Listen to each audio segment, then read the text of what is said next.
Avez-vous déjà eu dans votre entourage une personne qui avait des idées presque tout le temps? Une personne qui peinait à terminer des activités juste parce qu'il y avait d'autres idées qui venaient encore et encore et encore? Eh bien, c'est le cas de Furix. Et aujourd'hui, je vais vous parler de lui. Lui, c'est Furix, un jeune homme qui, depuis sa tendre enfance, rêvait de devenir youtubeur. En fait, il ne rêvait pas. Il était passionné de cette activité-là. Et au début, il ne pouvait pas devenir youtubeur parce qu'il ne comprenait pas comment ce système fonctionnait. Mais il y a un truc qu'il avait en commun avec certains youtubeurs: jouer aux jeux vidéo. Furix, jouer aux jeux vidéo, c'était pour lui un divertissement, mais une passion entre guillemets. Furix, il jouait presque tout le temps aux jeux vidéo. Presque tout le temps.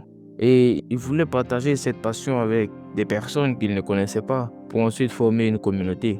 Mais malheureusement, à son âge, à l'époque, il ne pouvait pas le faire. C'est lorsqu'il grandit qu'il comprit comment ce système fonctionnait et créa ensuite sa première chaîne. Et en créant sa première chaîne YouTube, il postait des vidéos sur les jeux vidéo. Il jouait sur son téléphone. Il gagnait des 3-4 abonnés, mais ça ne le réjouissait pas.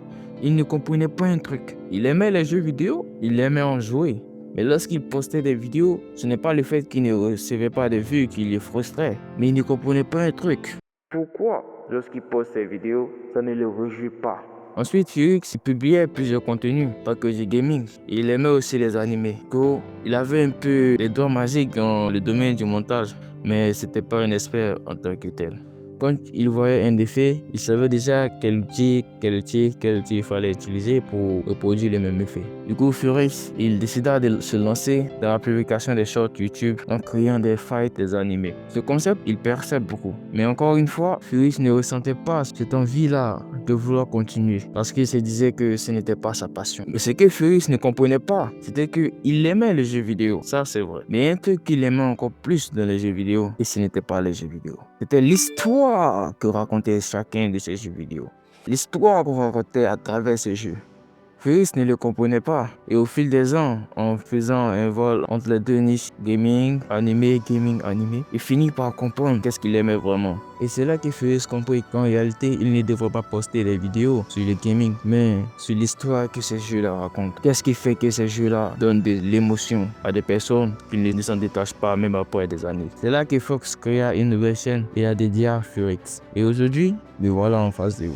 Encore sur cette chaîne, j'avais reproduit la même erreur, créant des vidéos en racontant des histoires cette fois-ci, mais après en jouant aux jeux vidéo. Et parce que je cherchais un échappatoire. Un échappatoire sur le fait que je ne faisais pas suffisamment de recherches pour copier mes scripts. Raison pour laquelle je m'évadais dans les jeux vidéo.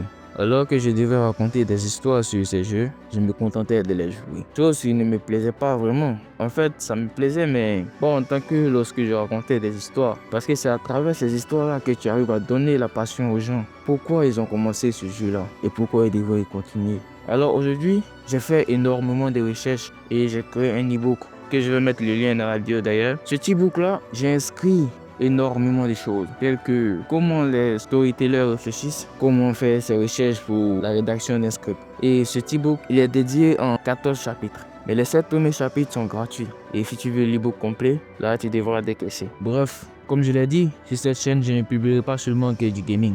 Je raconterai aussi des histoires sur des personnages de gaming et aussi sur des dirigeants qui ont vraiment existé, pas seulement dans les jeux vidéo, mais aussi dans la vie réelle. Certains projets pourront prendre voire même 2 semaines à être concrétisés. Ne soyez pas déçus si je mets du temps à publier certaines vidéos. Et d'autres projets aussi pourraient prendre 1 semaine. Je pourrais les poster chaque semaine. Certains pourront prendre 2 semaines, voire même 3 semaines avant d'être concrétisés. Donc ne soyez pas découragés si vous me voyez ne pas poster des vidéos à chaque fois sur la chaîne. Mais le nombre de contenus que je peux vous promettre par mois sera au maximum 4 contenus par mois. Et si je ne le respecte pas, ce sera environ entre 2 ou 3 contenus. Alors, êtes-vous prêt à me suivre dans cette aventure? Si vous l'êtes vraiment, je le saurai après avoir publié cette vidéo.